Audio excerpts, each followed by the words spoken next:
로마서 3장 19절에서 31절, 제가 가진 성경으로 신약성경 242페이지에 있습니다.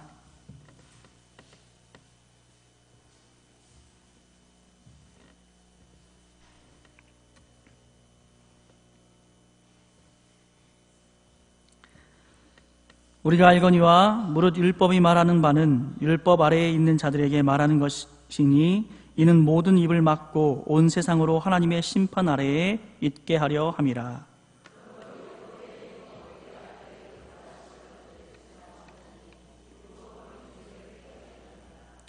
이제는 율법 외에 하나님의 한 의가 나타났으니 율법과 선지자들에게 증거를 받은 것이라.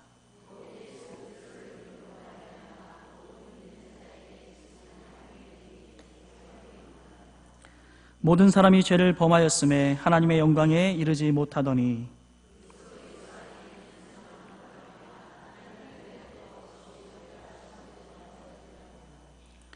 이 예수를 하나님이 그의 피로써 믿음으로 말미암는 화목제물로 세우셨으니 이는 하나님께서 길이 참으시는 중에 전에 지은 죄를 간과하심으로 자기의 의로우심을 나타내려 하심이니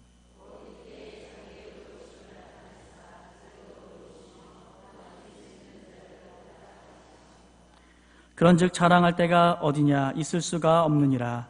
무슨 법으로냐 행위로냐 아니라 오직 믿음의 법으로니라.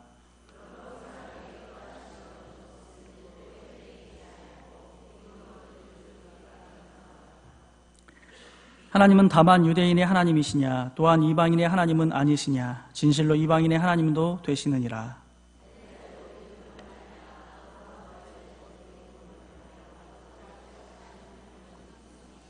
함께 읽겠습니다. 그런즉 우리가 믿음으로 말미암아 율법을 파기하느냐 그럴 수 없느니라.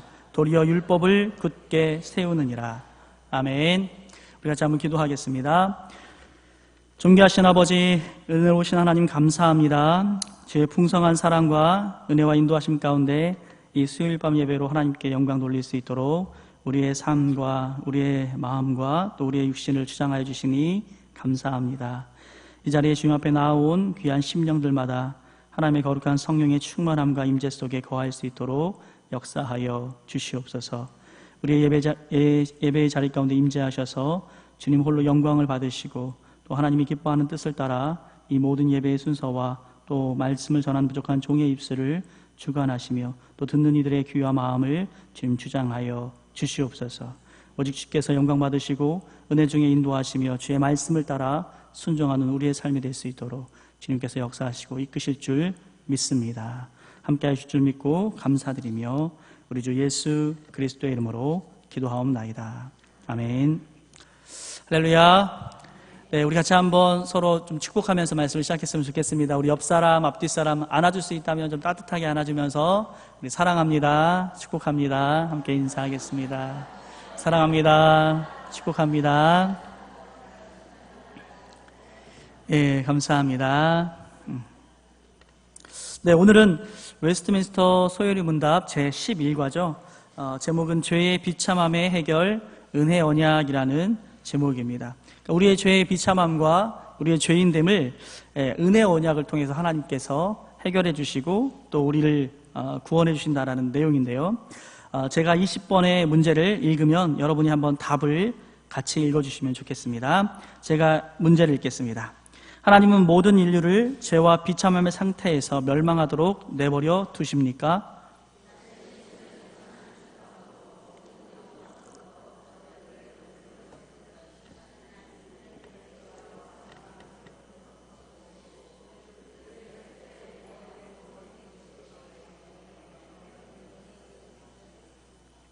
네, 감사합니다. 잘 읽어주셔서 감사합니다. 근거 성경 구절로는 에베소서 1장 4절이 있습니다. 곧 창세전에 그리스도 안에서 우리를 택하사 우리로 사랑 안에서 그 앞에 거룩하고 흠이 없게 하시려고 라고 말씀하셨고 또 로마서의 말씀은 우리가 읽은 본문의 말씀입니다. 먼저 이렇게 죄인된 우리의 비참함을 하나님께서 이 비참한 상태로 우리가 멸망당하지 않도록 하나님은 우리를 죄에서 구원하시길 원하셨죠. 그래서 소요리 문답 제18문과 19문이 각각 죄와 그 죄인의 비참함이 무엇인지를 구체적으로 다뤘다면, 이제 오늘 우리가 나누는 제20문은 하나님이 모든 인류를 그 죄와 비참함에 그대로 내버려 두시는지를 묻는 것이죠. 하나님은 택하신 자들을 구속자에 의한 은혜 언약을 통해서 그 죄와 비참함에서 건져내시지요. 우리가 읽고 있는 이 교환의 표를 보면 우리가 17문부터 20문까지의 내용을 잠깐 요약해서 표시를 했는데요. 제17문은 무엇이었습니까? 타락이죠. 타락과 제18문은 죄악됨, 그리고 제19문은 죄인의 비참함, 그리고 이제 20문은 은혜 언약을 통한 죄와 비참함을 해결하시는 하나님에 대해서 표현하고 있는데, 어떻게 하나님께서 이 비참함을 해결해 주시는가? 먼저는 순전히 선한 기뻐하심으로, 하나님의 기뻐하시는 뜻대로 영생 얻을 자를 택하시는 것이죠. 그리고 이 영생 얻을 자를 택하셔서 어떻게 영생을 얻게 하는가?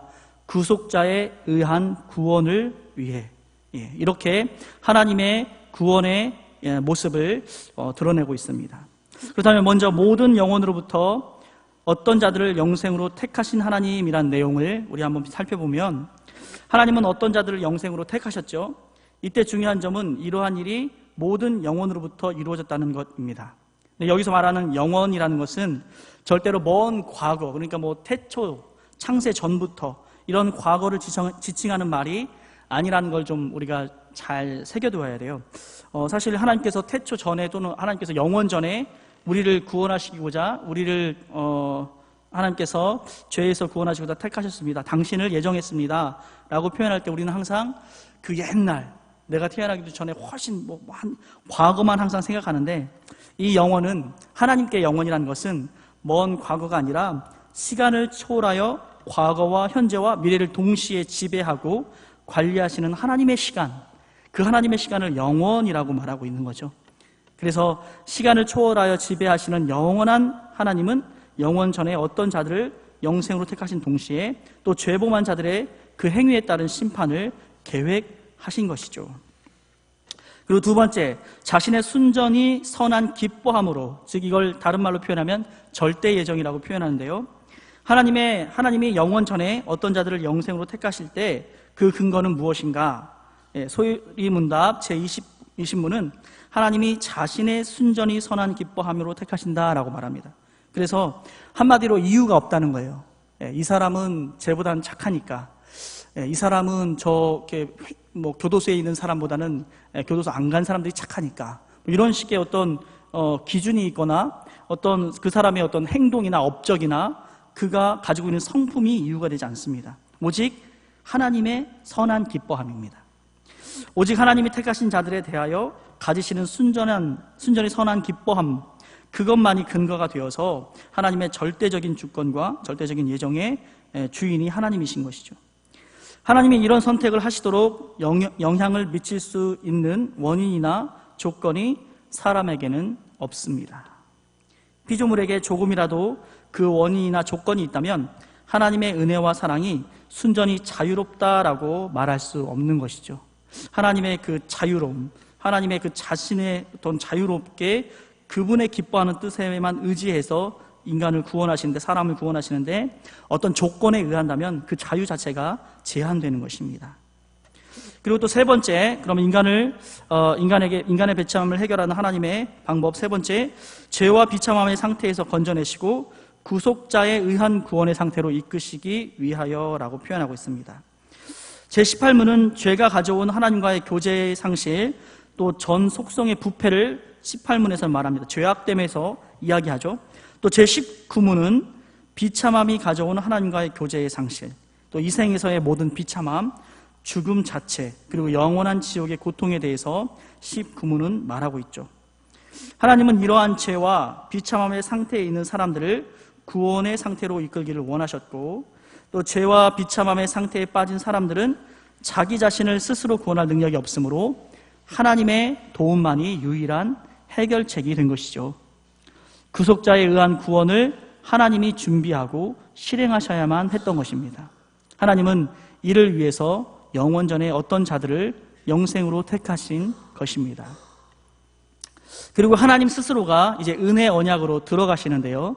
이 하나님은 은혜 언약으로 들어가셨는데, 하나님은 영원전에 택하신 자들을 죄와 비참함의 상태에서 건져내 구원의 상태로 이끌기 위해 어떤 방법을 택하셨습니까? 그것은 바로 택자들과 맺은 은혜 언약을 이야기하고 있습니다. 앞서서 우리가 행위 언약을 살펴보았는데, 언약은 하나님이 자기 스스로를 낮추셔서 자녀들의 순종에 대해 축복과 상급을 주겠다고 맹세하시는 것이 바로 언약이죠. 피조물은 하나님께 절대적인 빚을 졌고, 또 하나님과 피조물 간의 거리가 너무 멀어서 피조물이 스스로 무엇을 했으니 상을 달라고 요구할 수는 없는 것이죠. 이게 이제 어떤 언약의 속성입니다. 언약이라고 표현하니까 우리가 계약을 맺었다라고 생각하는데, 그런 것이 아니라 하나님의 은혜라고 우리가 알고 있습니다. 하나님이 아담과 맺은 행위 언약의 조건은 단 한 가지, 완전한 순종이었죠. 아담은 죄를 짓기 전에는 그렇게 완전한 순종을 할 능력이 그에게 있었습니다. 그런 능력 자체가 하나님이 아담에게 주신 선물이었고, 그리고 아담이 그 능력을 펼칠 때 영생을 주겠다고 약속하신 것 자체가 하나님의 낮아짐이며 또 은혜였던 것이죠. 그런데 타락으로 죄와 비참함에 빠진 사람은 전적으로 부패하고 또 전적으로 무능력합니다. 완전한 순종은커녕 작은 순종도 하기가 힘들어졌죠. 죄를 안 짓는 것이 불가능한 존재가 어떻게 완전한 순종을 하겠습니까? 그래서 하나님은 예수 그리스도를 통해 이러한 죄와 비참함의 문제를 해결하셨습니다.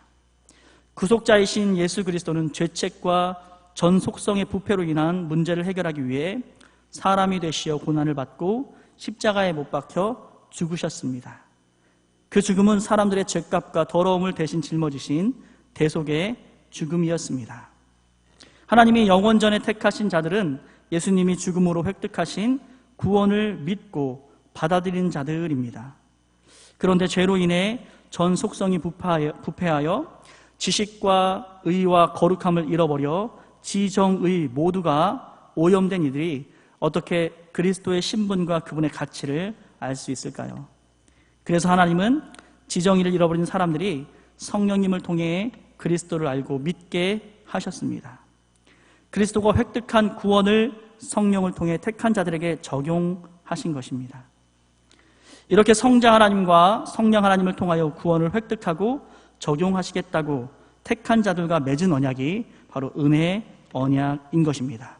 이 은혜의 언약을 통해서 하나님은 우리를 구원하시고 또 우리의 삶을 이끄시고, 하나님의 택한 자들이 하나님의 영원한 나라에 거할 수 있도록 그 은혜를 성령을 통해서 또한 믿어지게 하시고, 그 믿음을 따라 순종하게 하시고, 그러한 사람들을 의롭다라고 인정해 주시며 자녀 삼아 주시는 것, 이것이 바로 은혜의 언약의 내용인 것이죠.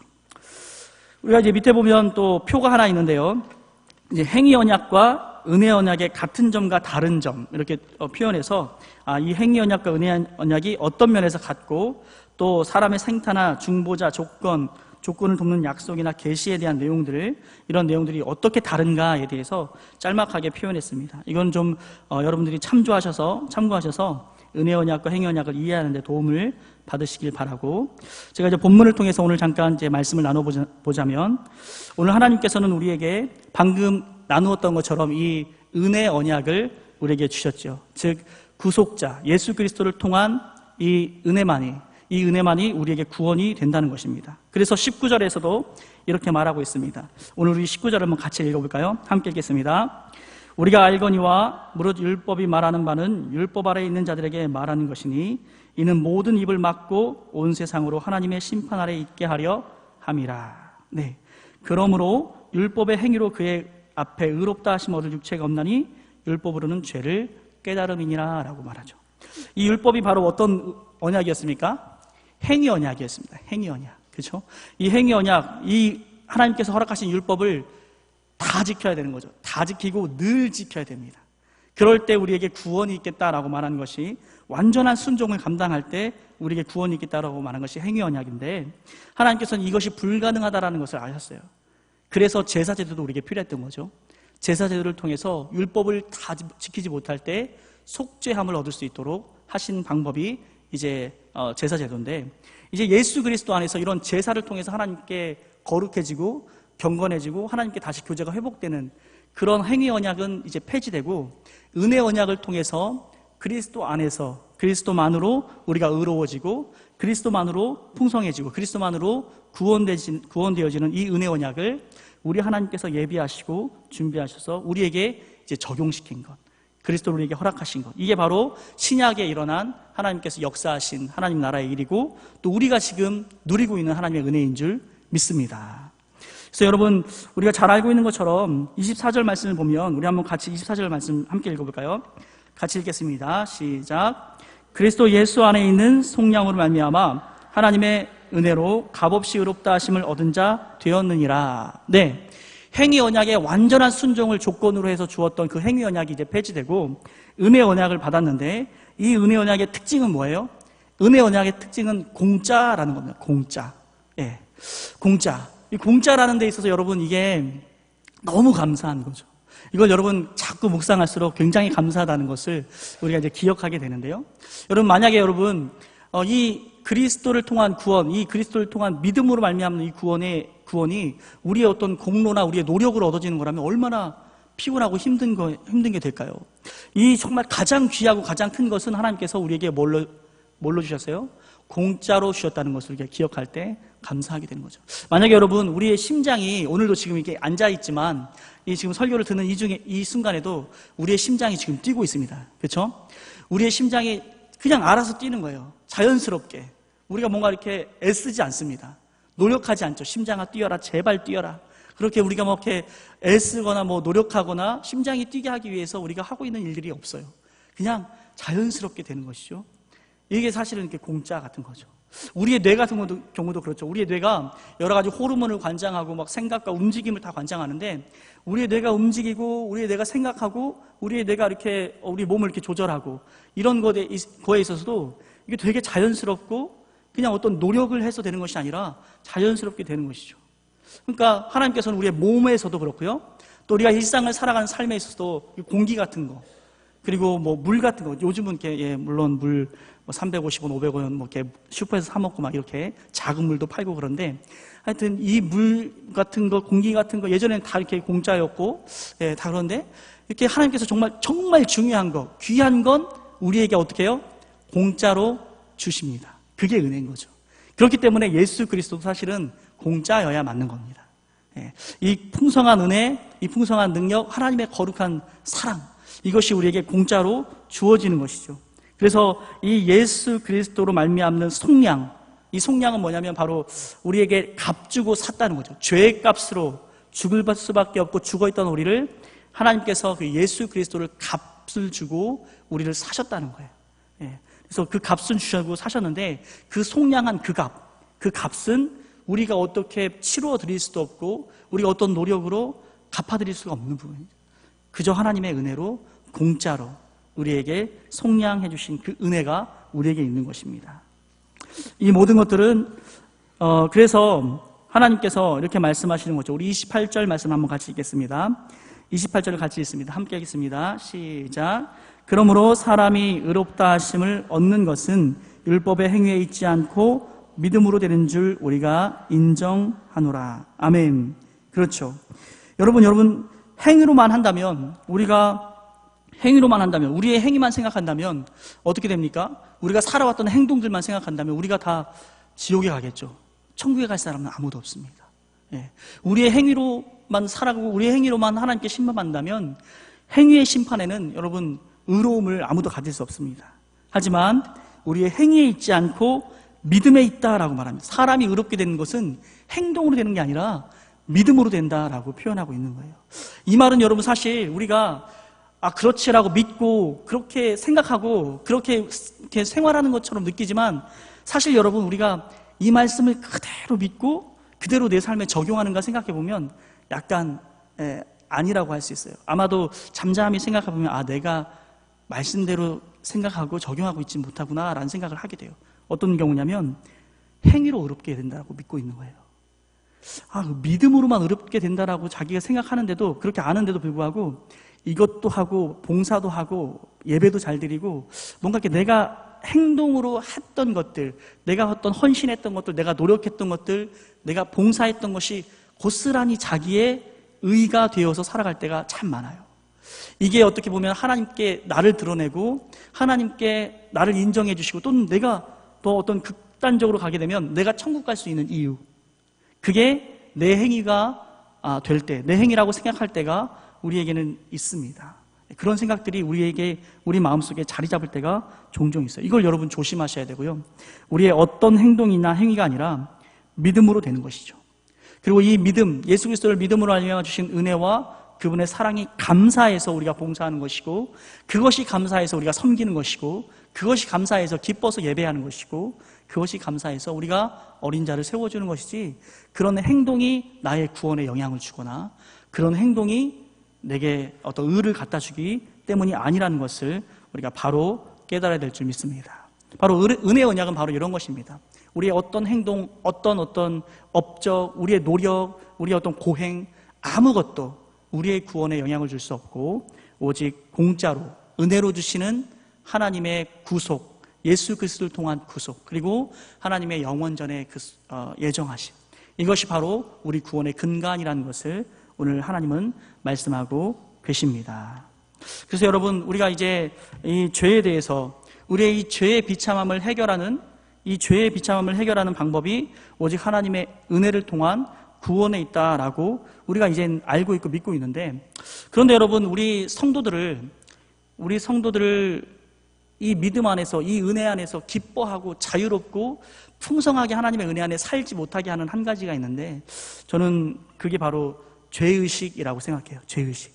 자꾸 사단이 우리에게 말하는 거예요. 나한테 말하는 거죠. 어떻게 보면 신앙이 깊어지면 깊어질수록 더 그런 음성이 크게 들려요. 그러니까 옛날에 내가 믿음이 약할 때는 내가 죄 지은 정도가 한 30 정도라고 생각했는데, 믿음이 점점 깊어지고 기도하고 말씀을 읽다 보니까, 또 예배 드리다 보니까 내가 더 큰 죄인이라는 걸 알게 되는 거죠. 30이 아니라 300이었으며 3000이었고 35,000이 되는 거예요. 내 죄가 점점 더 많이 보이고 내가 정말 한없는 죄인이구나라는 것들을 생각하게 되죠. 어떤 경우에는 거기에만 너무 집중해서 내가 죄인 되었다는 것, 내 죄만 바라보다가 결국은 여러분 우울해지고요, 뭔가 낙심되고요. 이런 내가 어떻게 하나님께 예배할 수 있는가, 이런 내가 어떻게 하나님을 섬길 수 있는가, 막 자꾸 부끄러워지고요, 점점 더 교회에도 가기 싫어지고요, 그런 경우들이 생겨나는데, 여러분, 이게 바로 사단이 흔드는 죄의식입니다. 여러분, 우리는 그런 죄에 대한 생각도, 무엇이 죄인지, 또 내가 죄인됨에 대해서 깨닫는 건 필요합니다. 깨닫는 건 필요해요. 하지만 빨리 자신의 부족함을 인정하고 회개한 후에 무엇을 붙잡아야 됩니까? 나의 죄인됨만 자꾸 바라보고 있으면 거기선 답이 안 나와요. 나는 그렇지, 내가 그렇지, 내가 이런 죄인이지, 내가 3천, 3만, 300만 이런 정도의 죄인이 아니라 내가 9천조 정도의 죄인이라는 것을 빨리 인정하셔야 돼요. 그래, 내가 그런 죄인이지 라고 인정하고 무엇을 바라봅니까? 오늘 말씀에 나와 있는 하나님의 은혜를 바라봐야 될 줄 믿습니다. 하나님의 은혜를 굳건하게 붙잡아야 될 줄 믿습니다. 로마서 5장 12절 말씀을 보면, 12절에서 21절 말씀을 보면, 그 말씀에는 어떤 내용이 나오냐면 우리가 주님과 연합되었다라는 표현이 나옵니다. 하나님은 우리를 미워하실 방도가 없으세요. 하나님은 내가 느끼는 죄의식 때문에, 나는 죄인이기 때문에 하나님 나를 미워하실 거야 라고 우리가 하나님을 오해하거나 자신의 죄성을 너무 이렇게 깊이 있게 파고드는 그런 순간에도 오늘 로마서 5장 말씀은 뭐라고 말하냐면 우리와 주님이 연합되었다는, 하나라고 말해요. 하나라고. 그래서 주님을 믿는, 하나님, 예수님을 믿는 그런 사람들을 하나님께서 바라보실 때는 뭘로 봐요? 예수님으로 봐주시는 거예요. 믿음 때문에. 그래서 하나님은 우리를 미워하실 방법이 없어요. 하나님은 우리를 떠나시거나 버리실 방법이 없는 것이죠. 우리를 예수님으로 봐주시기 때문입니다. 그래서 여러분, 이 죄의식을 빨리 극복하는 어떤 그런 생각들, 죄의식을 극복하는 어떤 노력들이 우리에게 필요한데요, 자기의 죄에 너무 집중하지 마시고요, 속히 하나님의 은혜를 바라보십시오. 예수 그리스도의 은혜를 더 붙잡을 수 있는 저와 여러분 될 수 있기를 말씀으로 축원합니다. 그리고 또한 이때에 죄의식이 우리를 누르려 할 때에, 또 죄의식이 우리를 자꾸 하나님과의 거리를 만들려고 할 때에 우리는 어떻게 해야 됩니까? 하나님의 특별한 사랑을 바라봐야 되는 것이죠. 하나님의 특별한 사랑을 기억해야 될 줄 믿습니다. 우리의 한심함만, 우리의 어떤 인간의 한계만 발견하게 되면 안 되고, 우리의 한심함을 보게 하는 것, 또 우리 죄인의 한계를 보게 하는 것은 사실 하나님께서 우리를 겸손하게 하기 위한 하나님의 방법이라고 볼 수 있습니다. 우리를 겸손하게 하시는 하나님의 이유는 하나님의 곁에 늘 붙어있게 하시기 위한 겁니다. 하나님의 은혜에 붙어있게 하심인 거죠. 왜냐하면 교만하면 하나님의 은혜가 떠나가고, 결국 교만하면 이 교만이 패망의 선봉이어서 하나님께서 이 교만한 사람은 만질 수가 없거든요. 이건 정말 너무 교만하면, 사람이 교만하면 뜨거워서 하나님 만지지 않습니다. 이거 어떻게 할 수가 없어요. 제일 무서운 죄이죠. 하나님과 우리를 갈라놓는 심각한 죄입니다. 그래서 우리의 한심함은 주님의 사랑에 비추어 볼 때, 나의 죄인됨은 주님의 나를 위해 십자가에 죽기까지 헌신하시며 사랑하신 그 사랑에 비추어 볼 때 우리의 한심함은 아무것도 아닌 것이죠. 그래서 우리가 우리의 비참함과 또 우리의 한심함과 우리의 연약함을 볼 때 이것으로 말미암아 자신의 교만하려고 하는 우리의 마음을 누르고, 우리가 더 하나님의 은혜를 붙잡으며 또 특별한 하나님의 나를 향한 사랑을 인식하고 기억하는 저와 여러분 될 수 있기를 소망합니다. 하나님은 아주 특별한 방법으로 저와 여러분을 사랑하는 줄 믿습니다. 아멘. 가끔씩 이런 경우 있어요. 막 가끔씩 교회에서 간증 집회 같은 거 하잖아요. 간증 집회 같은 거 하면 어떤 분은 딱 오면은 막 그분이 봤던 막 천국 이야기, 아니면 정말 죽을 수밖에 없는 그 죄에서 자기가 이렇게 그 질병에서 치유받은 이야기, 막 그리고 막 사업이 막 잘 돼서 막 돈 많이 벌고 막 잘 살고 형통한 이야기들, 이런 것들을 막 많이 이렇게 듣게 되거든요. 앉아서 들을 때는 항상 이렇게 막 어떤 때 이렇게 딱 좋아요. 딱 앉아서 들을 땐 좋은데 돌아갈 때 드는 생각은 뭐냐면, 저 사람의 하나님은 저 사람 참 사랑하는데 내 하나님은 나를 왜 이렇게 가만두실까? 내 하나님은 뭐 하실까? 그런 생각을 하면서 막 이렇게 왠지 씁쓸하고 막 그렇거든요. 여러분, 앞에서 간증하는 그 간증자의 그를 특별하게 사랑하는 하나님이 살아계시지만, 그분을 사랑하는 것만큼, 그 사람을 사랑하는 것만큼 나도 하나님이 특별하게 사랑하신다는 줄 믿으시기 바랍니다. 하나님이 오늘 나를 사랑하시는 그 특별한 방법은 나에게 가장 적절하고, 나에게 가장 적합하고, 나에게 가장 풍성한 하나님의 은혜로 오늘도 우리를 향해서 풍성하게 베풀어지고 있는 줄 믿으시기 바랍니다. 그 특별하게 막 간증하는 그 사람만 사랑하는 게 아니라 우리 모두 하나하나를 하나님은 풍성하게 사랑하고 계신 거죠. 그 크신 하나님의 사랑을 기억해야 돼요. 다른 사람과 비교하느라 하나님의 나를 향한 사랑을 의심하거나, 또는 그것에 대해서 너무 초라하다고, 하나님이 나를 별로 사랑하지 않는다고 그렇게 다른 사람과 비교하며 하나님의 사랑을 의심할 때 우리 하나님은 굉장히 상처받으십니다. 굉장히 안타까워하시고요, 너무너무 한탄스럽게 생각하실 거예요. 하나님의 우리를 향한 사랑은 그리스도를 통해서 우리에게 은혜로 주신 그 하나님의 언약, 그 은혜 언약 안에서 가장 크고 가장 귀한 사랑은 이미 주어진 줄 믿습니다. 그것만 바라보면, 십자가만 바라보면 다 해결돼요. 다. 십자가만 바라보면 그분과 나의 어떤 그런 격차, 뭐 물질의 격차, 성공의 격차, 인생에서 하나님의 살아계심을 경험한 격차, 이런 거 다 완전 좁혀지는 거예요. 어떤 격차가 없어요. 십자가 아래에서 우리는 다 동일한 하나님의 사랑을 누리고 있는 줄 믿으시기 바랍니다. 그 하나님의 사랑을 기억해야 돼요. 자꾸 죄의식이 나를 누르고, 또 이 죄의식이 자꾸 나를 내 한심함만 보게 하고 내 문제만 보게 할 때, 그렇게 해서 자기 스스로 우울해질 것이 아니라 특별한 하나님의 사랑을 기억해야 될 줄 믿습니다. 마지막으로 세 번째, 이제 우리가 이 죄의식에 사로잡히지 말고 은혜 안에 사는 한 가지 방법은 무엇입니까? 그것은 바로 의인의 신분을 덧입는 것입니다. 의인의 신분을 덧입는 거죠. 모든 게 하나님의 은혜입니다. 모든 게 하나님의 사랑이고요, 모든 게 하나님의 능력으로 우리에게 주어지죠. 그래서 우리는 하나님의 그 은혜가 우리에게 풍성히 주어질 수 있도록, 하나님의 은혜가 더욱더 우리에게 온전히 현실로 체험될 수 있도록 우리가 뭐 해야 됩니까? 말씀과 기도로 우리가 하나님의 귀한 은혜를 우리가 늘 체험할 때, 이 내가 의인된 것, 내가 정말 거룩한 사람이 된 것, 내가 죄의 종에서 하나님의 기뻐하는 자녀로, 그리고 죄의 종과 죽을 수밖에 없는 그런 죄인에서, 십자가의 원수에서 하나님을 기쁘시게 하는 사람으로 내가 변화된 것을 우리가 말씀과 기도를 통해서 늘 인식하고 늘 그것을 붙잡아야 되는 것이죠. 그래서 죄의식에 사로잡히는 것이 아니라 은혜에 사로잡히는 저와 여러분 될 수 있기를 소망합니다.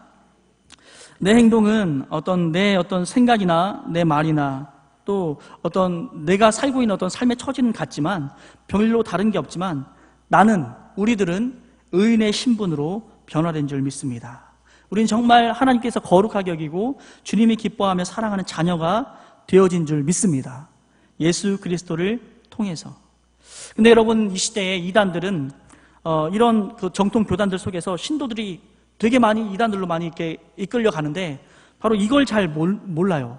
예수 그리스도 안에서 우리에게 변화된 신분, 예수 그리스도 안에서 내가 받고 있는 사랑, 예수 그리스도 안에서 내가 누리고 있는 하나님의 은혜를 잘 몰라요.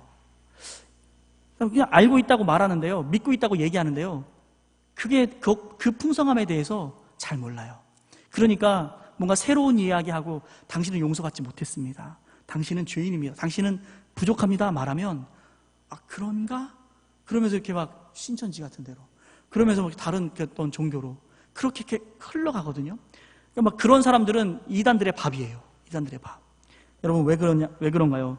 예수를 믿는 의미를 모를 때, 예수를 믿는 그 의미, 예수를 믿음으로 말미암아 변화된 내 가치, 예수를 믿음으로 말미암아 새로워진 내 삶, 예수 안에서 내게 주어지는 하나님의 풍성한 능력과 그분의 은혜가 크게 느껴지지 않고 온전히 믿지 못하고 또 그게 내 안에 정리되지 않을 때, 크게 흔들릴 때 우리는 이단에게 쉽게 넘어가는 거죠. 그래서 여러분, 우리들 스스로가 부족함을 인정하는 것은 너무 중요하지만 그때마다 예수님의 공로를 인정하고 또 하나님을 찬양하며 승리의 신앙생활을 하는 것이 우리에게 필요한 줄 믿습니다. 죄의식에 또는 내 안의 부족함에 또는 다른 사람과의 비교를 통한 열등감에 빠져서, 영적인 열등감에 빠져서 그렇게 살 것이 아니라 우리는 그리스도의 공로를 인정하며 예수를 믿는 온전한 의미를 확인하고 하나님을 찬양하고 승리하는 그러한 우리들의 삶이 될 수 있기를 소망합니다. 이제는 우리는 좀 그런 것 같아요. 이제는 우리는 그리스도를 믿기 시작할 때, 그리스도가 내 안에 들어오고 성령 안에서 우리가 하나님의 자녀가 되었을 때 우리는 이미 돌아올 수 없는 강을 건넌 거예요. 하나님의 그 은혜, 하나님의 그 사랑에서 끊어질 수 없는 존재가 된 거죠. 우리 시간에 한번 옆 사람 얼굴 보면서, 눈을 한번 바라보면서 당신은 돌아올 수 없는 강을 건넜습니다 라고 우리 한번 인사해 봅시다. 당신은 돌아올 수 없는 강을 건넜습니다. 여러분, 그렇습니다. 예수 그리스도 안에서 그리스도를 믿는다는 의미는 무엇이냐면 하나님의 사랑에서 이제 그 무엇도, 어떤 높음도, 어떤 영도, 어떤 권세도 우리를 그 사랑에서 끊을 자가 없다는 것입니다. 이게 바로 은혜 언약의 핵심이고요, 또 하나님의 그 영원 전부터 예정하신 하나님의 계획 속에 우리가 있다는 것이죠. 여러분, 이것을 확신할 때, 이것을 믿을 때 여러분, 우리는 이제 더 이상 우리의 부족함을, 우리의 한심함 때문에, 우리의 낮은 어떤 그런 자존감 때문에 실망하지 않습니다. 오히려 이제 자기의 부족함을 인정하고 그리스도만 높이며 이제는 내 문제는 하나님께 맡기고 남을 돌보며 살아야 될 줄 믿습니다. 복음을 전파하고 어린 자를 위하여 양육하고 자기만 바라보고 내 문제, 내 죄만 바라볼 때는 낙심하고 절망할 수밖에 없지만 예수님을 바라보며 어린 자를 섬기면 그에게는 늘 하나님의 풍성한 은혜와 또 기쁨과 또 삶의 의미와 하나님의 충만한 사랑이 공급되는 줄 믿습니다. 늘 자신의 한심함과 한계만 말한다면 이미 결정된 일을 계속 언급하는 것하고 똑같은 거예요. 나는 부족해, 나는 연약해, 나는 이 일을 할 수 없어, 예를 들어서 나는 목자를 할 수 없어, 나는 전도 회장을 할 수 없어, 나는 못해. 그렇게 말하면 여러분, 그냥 부족한 거, 여러분이 부족한 거, 제가 부족한 거 하나님 다 아세요. 그건 이미 결정된 사항이에요. 달라지지가 않아요. 왜 자꾸 그 얘기를 하는지 모르겠어요. 그건 달라지지 않습니다. 그걸 자꾸 언급하는 건 이미 결정된 걸 또 말하고 또 말하고 하는 거예요. 왜 굳이 우리 아빠는 남자다, 우리 엄마는 여자다, 우리 목사님은 남자다, 이런 말을 왜 자꾸 하고 다니세요? 그런 말을 자꾸 하면 그게 무슨 소용 있는 말입니까? 아무 의미 없는 말이에요. 우리의 부족함과 우리의 한계를 자꾸 얘기하고 나는 못해라고 말하는 건 그건 별로 의미가 없는 말이에요. 오히려 여러분, 이제는 그런 말은 이제 그만하기로, 나는 못해, 나는 부족해, 나는 죄인이고 나는 정말 한심해, 나는 정말 어쩔 수 없는 죄인이라 정말 절망적이야, 나는 헤어나올 수 없는 그런 정말 바보야, 막 이런 그런 말, 그런 말은 이제는 의미가 없습니다. 이런 말은 이제 그만하기로 스스로 결단하시고 결심하십시오. 이제 나는, 여러분, 우리가 뭐라고 고백해야 되냐면, 이제 나는 세상의 빛이야. 이제 나는 세상의 소금이고, 이제 나는 축복의 통로이고, 이제 나를 통해 모든 사람에게 은혜가 흘러갈 거야. 이런 고백들을, 이런 말들을 여러분 가장 많이 하고, 가장 높이 하고, 자주 할 수 있는 저와 여러분들 있기를 소망합니다. 예. 한심하고 치사하고 졸렬한 우리를 하나님께서는 그 모든 죄와 허물들을 덮으시고, 이제 우리에게 성령 충만한 가운데서 옛 성품을 덮고 새 성품을 지닌 사람으로 우리를 만들어 주셨습니다. 그것을 베드로후서 1장 4절에서는 신의 성품에 참여한 자라고 말하고 있습니다. 이 얼마나 놀라운 일입니까? 신의 성품에 참여한 자들이다. 우리가 바로 그런 사람들이다 라고 말하고 있습니다. 더 이상 우리가 가지고 있는 그런 연약함들, 죄악됨들, 치사하고 졸렬하고 정말 너무 부족한 모습들만 너무 집중해서 자신을 하찮게 여기는 그런 모습이 아니라, 하나님께서 성령을 통해 내 옛 성품을 덮으시고 새 성품을 날마다 창조하시며, 또 하나님의 놀라운 영광과 그분의 은혜와 복음을 통한 하나님의 사랑을 증거할 수 있는 사람, 그런 사람으로 나를 세우셨다는 그런 확실한 믿음 속에서 이 나그네 길에서 나도, 우리도 거룩한 사람이라는 소리를 들을 수 있는 저와 여러분 될 수 있기를 소망합니다. 성령 안에서 기도하며 말씀으로 새로질 때 우리의 삶 가운데 이런 온전한 은혜, 또 빛나는 삶을 주님께서 허락하실 줄 믿습니다. 우리 같이 한번 기도하면서 말씀을 마치겠습니다. 우리 함께 기도할 때, 하나님, 그렇습니다. 우리 연약하고 죄악되고 정말 본질적으로 타락하고 전적으로 타락한 우리들을 아버지 하나님 크신 사랑과 놀라운 은혜, 특별히 예수 그리스도를 통한 이 은혜 언약으로 우리와 언약을 맺어주시고, 이제 믿을 때 성령을 주시며, 믿을 때 하나님의 특별한 사랑을 경험하고, 우리가 믿을 때에 하나님의 의인이 되어서 주님과 함께 동행하는 존재가 된 것을 우리가 믿게 하시고 확신하게 하시고, 예수 그리스도를 믿는 의미를 우리 가슴에 바로 새기고 살아갈 수 있도록 도와주십시오. 다시 내 허물로, 다시 내 습관적인 죄와 다시 내 본질적인 죄악들을 들추며 그 안에서 좌절할 것이 아니라 성령 하나님께 나 자신을 의지하며 날마다 승리하는, 날마다 찬양하는 믿음의 삶, 그리고 세상의 빛이 되고 소금이 되고 복음의 통로가 되고 축복의 사람이 되는 그 귀한 인생을 성령 안에 살아갈 수 있도록 나를 도와주시라고, 나를 써주시라고 우리 주여 한번 외치고 같이 기도하겠습니다. 주여! 존귀하신 아버지, 은혜와 사랑을 감사합니다. 주의 풍성한 사랑과 인도하심 가운데 예수 그리스도를 통하여서 우리에게 은혜를 주시고, 하나님의 그 크신 사랑과 주님의 놀라운 예정과 다스림 속에서 우리 아버지의 영원한 그 시간 속에서 하나님 우리를 선택하셔서 자녀 삼아주시고, 아버지 하나님의 귀한 은혜와 그리스도의 보혈로 우리의 모든 허물을 덮으시고, 이제 하나님 새로운 성품으로 성령 안에서 하나님의 거룩한 영광과 하나님의 나라를 위하여 세상의 빛과 소금이 되며 축복의 통로가 되며 아버지 하나님의 귀한 영광을 드러내는 그 인생으로 우리를 불러주시니 감사합니다. 참으로 하나님, 우리 주변에 아버지 이 연약한 자들, 불신의 사람들, 어린 지체들, 고난과 아픔 가운데 있는, 상심한 가운데 있는 이들, 우리가 돌보고 우리가 세우고 사랑해야 할 귀한 지들이 참 많은데, 하나님, 내 문제, 하나님, 내 죄, 내 연약함 때문에 여전히 발목이 붙잡혀 아버지 하나님 근근히 아버지 하나님 그 죄의 둘레를 아버지 하나님 도는 것이 아니라, 이제 하나님, 하나님의 귀한 은혜를 힘입어 그리스도를 믿는 의미와 하나님의 사랑을 확신하고 주님 이 죄의식을 떨치고 오직 하나님께서 허락하신 귀한 사명을 붙잡고 은혜 안에 살아갈 수 있는 우리 모두가 될 수 있도록 도와주시옵소서. 우리 안에 충만한 성령으로 하나님 함께하여 주시고, 말씀과 기도로 우리의 심령이 신의 성품에 참여하며 주님을 닮아가는 그 인생 될 수 있도록 역사하여 주시옵소서. 주께서 함께하시는 믿고 은혜를 감사하며 예수 그리스도의 이름으로